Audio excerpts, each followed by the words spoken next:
Alright, so I guess I'm doing this video again. I thought I was recording the first time, but certainly was not. So I missed the whole setup of the boat. So this is not exactly how it comes, but it is folded up similar to that. It comes in this plastic bag, folded approximately like that. It's folded in thirds, and then 3 or 4 times that way, but still got a little bit of air left in it. But we're just gonna pretend that that's totally flat. So this comes with the manual. This is the HF250 Fish Hunter model, Sevylor, however you pronounce it. Comes with 2 paddles. I assembled the one already, but they come in 3 pieces, and then a couple rings there, and then there's a retainer ring on the that comes with it too. That goes on there to hold it in the oar holder, keep it from sliding into the water. So it also comes with a couple patches, and you'll see later you have a for trolling rod. This is an adapter for a smaller fishing rod. It pops in there, and the repair glue, and inflatable cushion you can position anywhere, but you'll see it in a little bit. So the pump it comes with is foot pump. And it's got two size nozzles on the end here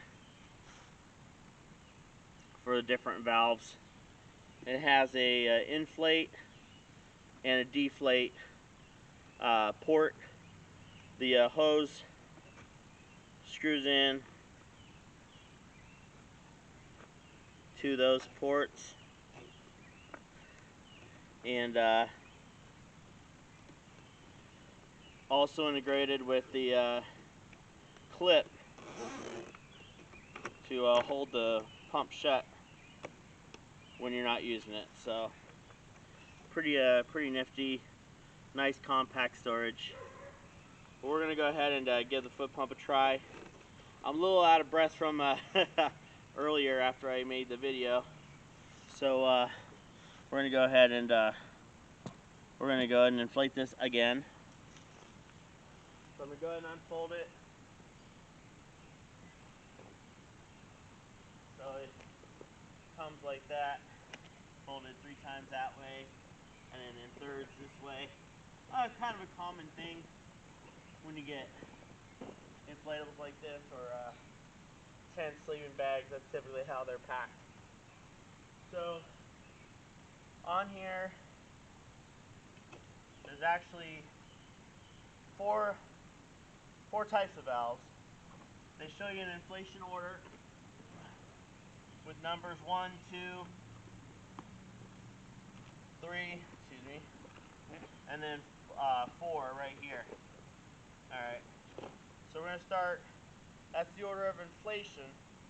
So that's what we're going to do first. So this is the safety chamber is called, and it just, you use the middle size valve piece, and you can, oh, that's right, I forgot.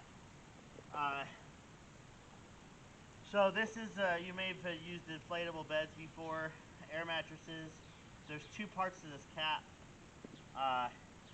First part, the main part, that you can use to deflate quickly. You screw that on, and then there's a second part, both with retainer to hold the top of the valve there. So you unscrew the top part, screw this back in because I accidentally unscrewed it. Screw that in nice and snug. This top here, it has a diaphragm similar to air mattresses that only allows it to inflate, doesn't allow air to escape, pops back in. So for this valve, you use the middle piece or the medium piece, and it fits in there nice and snug. So you don't have to worry about it coming out or holding it. So I'm going to go ahead and do this foot pump. You'll see it does pretty good air volume. So I'm going to pump this up.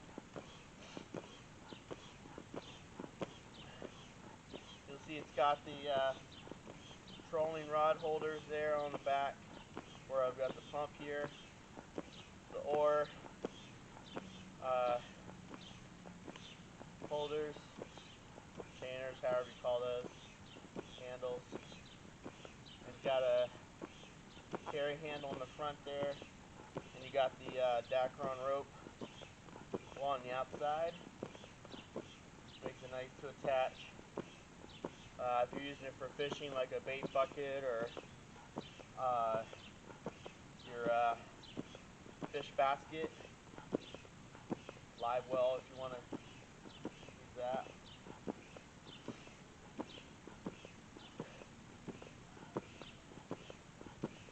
So I'm going to inflate this most of the way. It has a gauge in here, but I'm not sure what it's supposed to look like unless that stretches that out. Okay.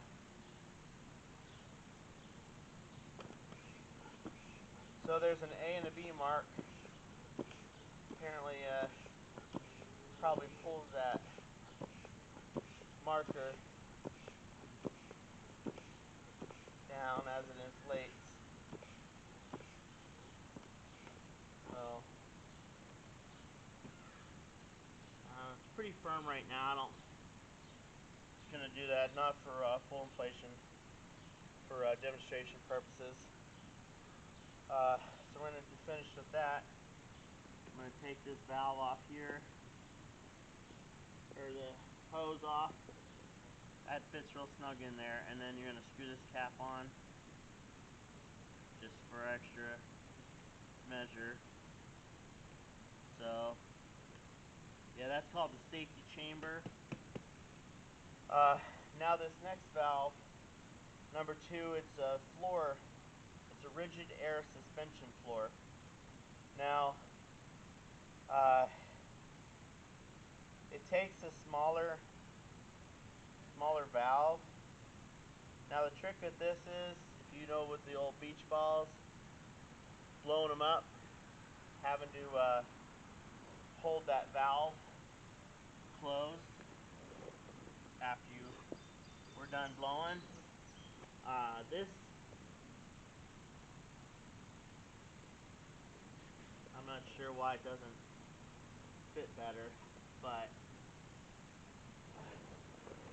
so this valve right here, I was doing that earlier and having a difficult time because the cap, it's real tight fit, and there's no way to stop the air from coming out while you're putting it on there, so you lose some air in the process. Plus you have to hold the valve on here to inflate it. There's doesn't seem any other way. So not sure the best way to do this. I'm just holding the valve with my fingers, and then I'm gonna try to pump it up here. I had moderate success with the first run, but I think I may need need to modify that plug a little bit.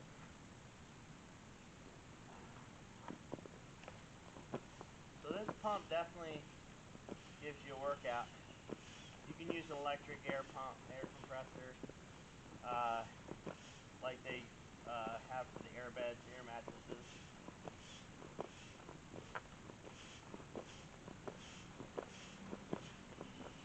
Got a switch here. A little more out here.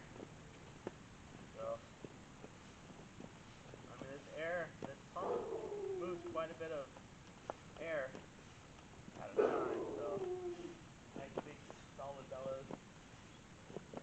Full circle bellows.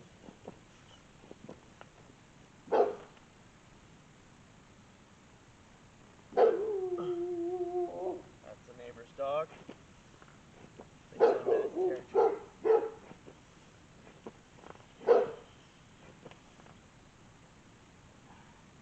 I have a feeling there's a better way to do this. I'm not exactly sure.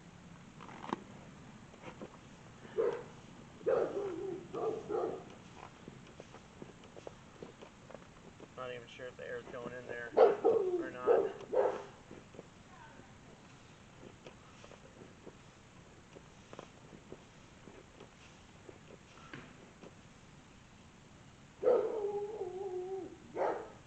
Go ahead and leave that partially inflated. Getting that cap in there is tricky.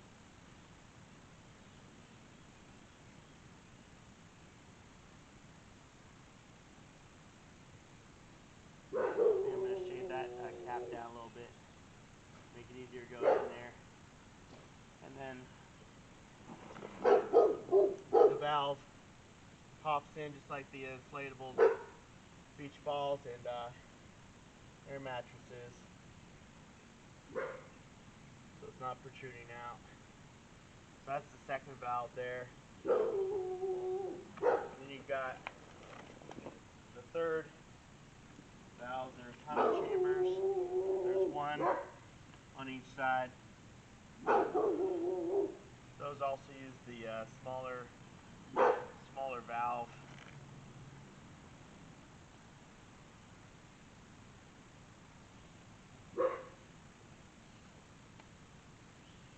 This cap is textured, so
same like that. The inner valve there, you'll hear the air rush out.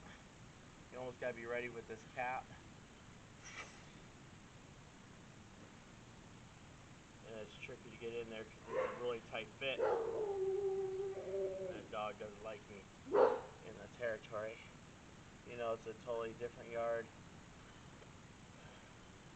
So then now we're gonna, I know it's not fully inflated, but just speed this up a little bit. You may have your own method to help with that. I think I may flip this over so there's no pressure on it. That may help a little bit. So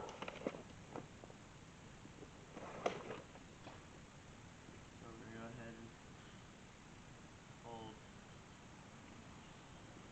hold this in the valve here. Try to.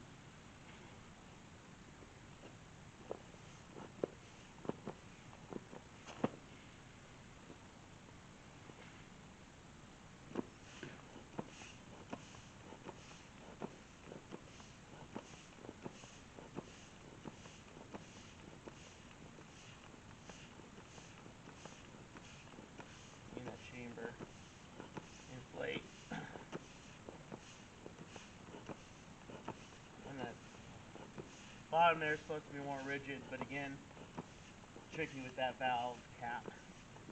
So we're going to go ahead and call this inflated in the interest of time. So you can see this is tricky. I think that cap is too big, but it's got texture to try to hold it in there, grip it. But we're going to say that's fully inflated. And then one more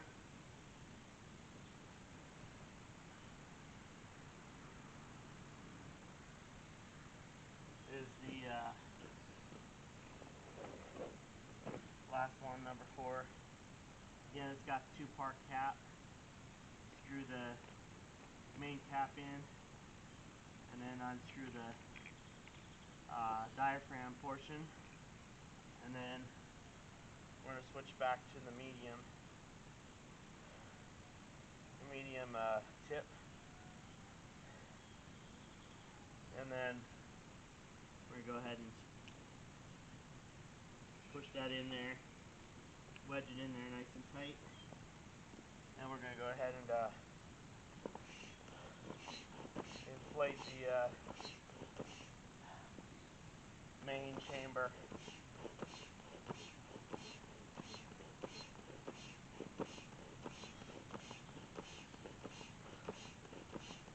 Yeah, I think I'm going to take my Dremel tool and I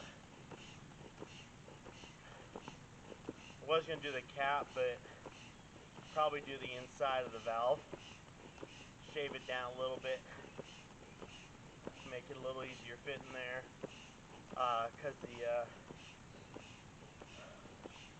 the cap is not tapered enough to make it easy to insert, but I don't want to lose the texture or the grip ridges on the cap.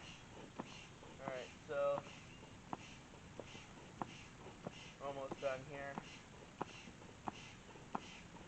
Yeah, that looks better. I stretched it out a little bit. The first time it didn't look as good, but you don't want to do too firm.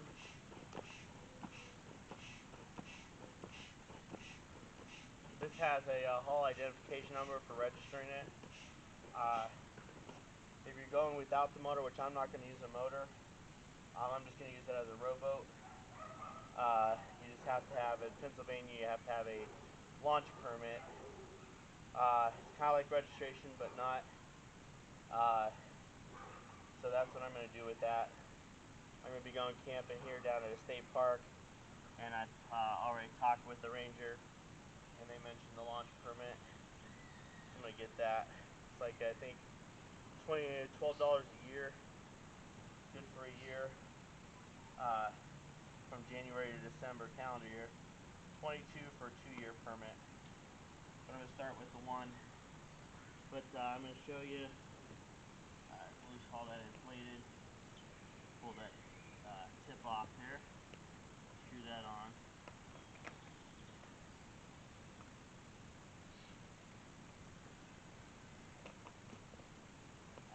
So then you'll see it's got for Sevylor trolling motor fittings here that you can use for a motor, rod holders as I mentioned earlier, puts fishing rods to troll with, and then you can use the adapter for the smaller rods.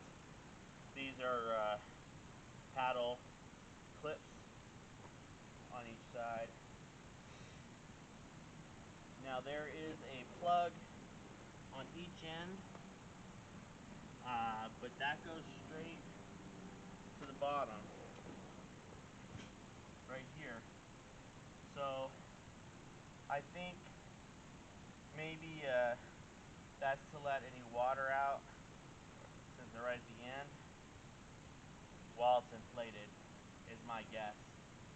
It doesn't say anything in the manual about it, but I didn't pop that in there, but that valve pops in, again, like those inflatable beach balls in air.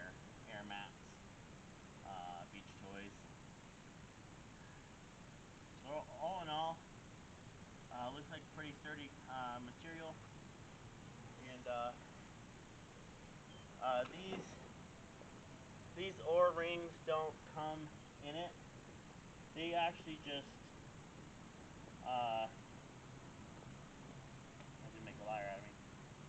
They unscrew. They have these shreds, and they go in, but they do come out. So they stay in to hold those boards in there. When you're done, you can take them out. Carry handle over there and here. It has a ditty bag here, little pouch. It says for BTC battery or / ditty bag. Shows some weight limits in here, a couple tips, the inflation points.